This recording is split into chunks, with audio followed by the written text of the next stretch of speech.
জঙ্গলের ধারে এক শান্ত গ্রামে থাকত এক দুষ্টু বানর, নাম তার বুদ্ধু। সারাদিন গাছের ডালে ডালে লাফিয়ে বেড়ানো, মানুষের বাড়ির ছাদে উঠে দুষ্টুমি করা, এটাই ছিল তার নিত্যদিনের কাজ। কিন্তু সবচেয়ে বেশি মজা পেত সে বিকেলের দিকে, যখন দোকানদারদের ব্যস্ত সময়ে সে চুপি চুপি ফলের দোকানে ছাদ থেকে ঝাঁপিয়ে পড়ত আর গোপনে কলা চুরি করে পালিয়ে যেত। দোকানদার রঘু হালদার বুদ্ধর এসব কাণ্ডে একেবারে হাঁপিয়ে উঠেছিল।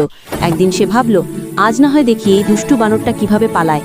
তাই সে এক ঝুড়ি ভর্তি পাকা কলা রেখে দিল দোকানের সামনে, কিন্তু নিচে ফাঁদ পেতে রাখলো এক লুকানো দড়ি। পরদিন বিকেলে বুদ্ধু আবার এলো।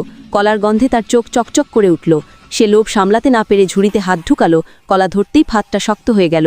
বুদ্ধু আতিপাতি করে লাফিয়ে ছুটে দেখল কিছুতেই হাত ছাড়ানো যাচ্ছে না। ঠিক তখনই রঘু হালদার এসে হেসে বলল, এই যে বুদ্ধু, এবার বুঝলে তো চুরি করলে কি হয়। লজ্জায় বুদ্ধুর চোখ নামিয়ে গেল। ধীরে বলল, আমি আর কখনো চুরি করব না। রঘু হেসে তার মাথায় হাত রেখে বলল, তাহলে এই নে কলাটা খাস, কিন্তু এবার অনুমতি নিয়ে। সেই দিন থেকেই বুদ্ধু বদলে গেল, হয়ে উঠল গ্রামের সবার প্রিয়, ভদ্র, ভালো বানর।